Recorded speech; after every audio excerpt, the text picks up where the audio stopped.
So The Mousetrap is a 2024 horror comedy directed by Jamie Bailey, and the film follows Alex, who, while stuck working a late shift at an amusement park arcade, receives a surprise visit from her friends on her 21st birthday.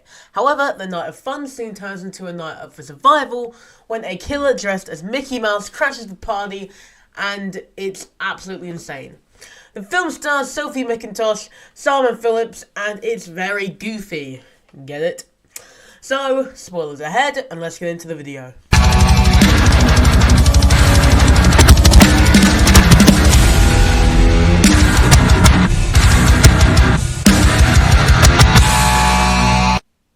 The film begins with a parody of a Star Wars title crawl, and it tells us that the film is not associated with Disney or Lucasfilm or any sort of Disney property or anything of that sort. You know, it tells you the public domain stuff and all of that. And we then cut to a jail cell where this girl, Rebecca, is being interrogated by the police. She's being interrogated by these dudes, Detective Marsh and Detective Cole, both of which are pretty sure she's committed a series of violent murders. We then go back earlier in the evening and we meet our main character of Alex, who is helping this kid who hurt himself. He asks her if she has a boyfriend. She says no. She then is pretty much just told that she should date people her own age by the kid, and he then walks off even though she wasn't hitting on him. This is some of the fun dialogue you can expect in this movie. But yeah, the manager then comes out and tells the two employees that they have to work later as they just got a last minute booking.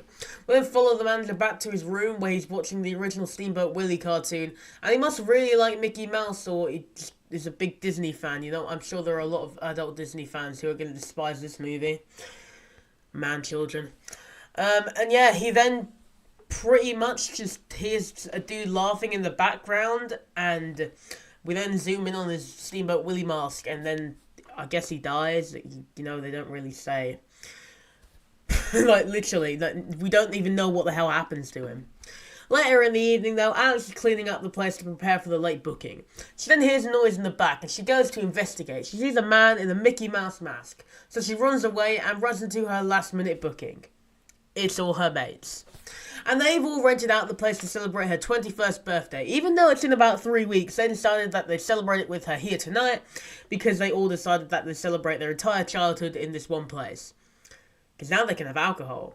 Except she can't, because, you know, her birthday is in like 3 weeks, so I don't know why they're doing this. I'm not sure if it's set in Canada or not. It doesn't really say, like, specifically, but yeah, so two of the friends then walk away to begin having some funny time in a different room while Mickey pervs at them from behind. The girl then notices him and Mickey kills them both off screen.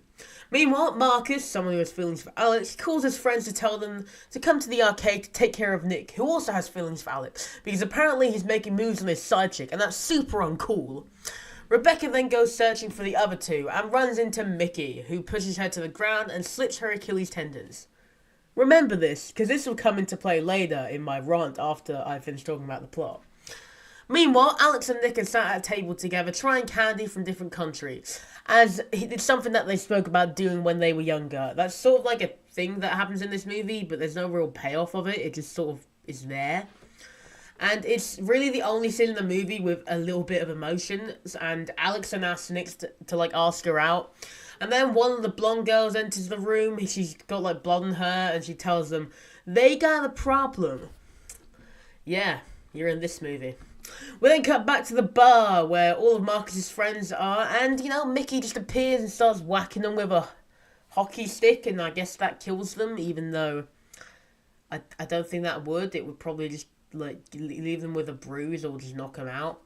But yeah, Mickey then chases Marcus around the roller coaster part of the funhouse, and he then runs away. Meanwhile, Alex, Nick, and the blonde are all together discussing how Mickey is trying to murder them, and how stupid it is that a guy in a Mickey Mouse costume is trying to kill people. Yeah, I agree. Eventually, the group realize that light is a weakness to Mickey, because, yeah, like, pretty much he's got teleporting powers. Even though that makes absolutely no sense, and that it just sort of comes out of bloody nowhere, and it doesn't really do anything to the plot. It's just like an easy way for them to make him disappear at some points, because I guess they're trying to make it pseudo-grounded in reality, but then at the same time they have a guy dressed as Mickey Mouse teleporting around the place. I don't bloody know what the hell they're doing.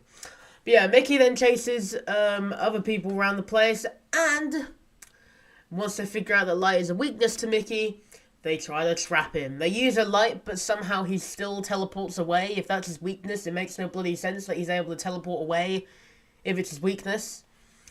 But then, you know, just when they think it's all over, it's not over. Because Mickey always comes back. That's Chucky's saying, by the way. If you're a FNAF fan, screw you.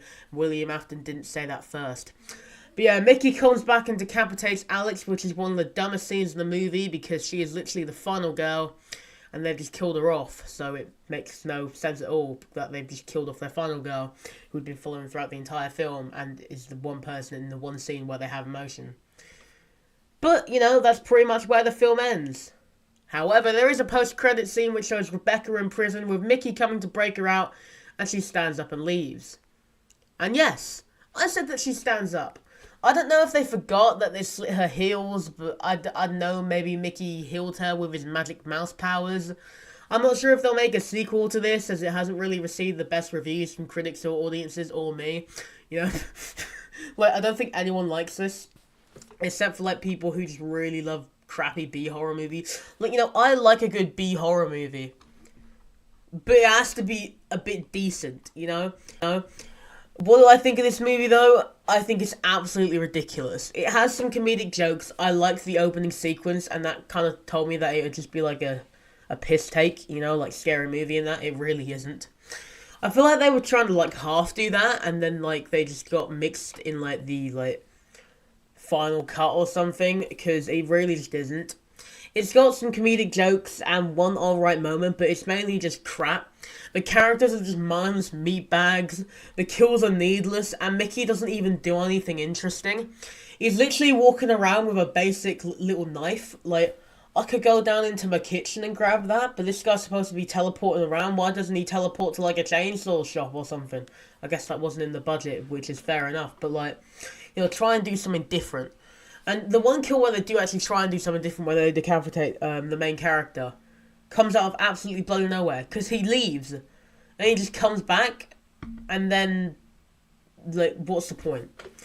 Like, the addition of teleporting powers is just a stereotype of the horror genre, which could have been done well, but it isn't, just because it's just random, and him being Mickey is just unnecessary.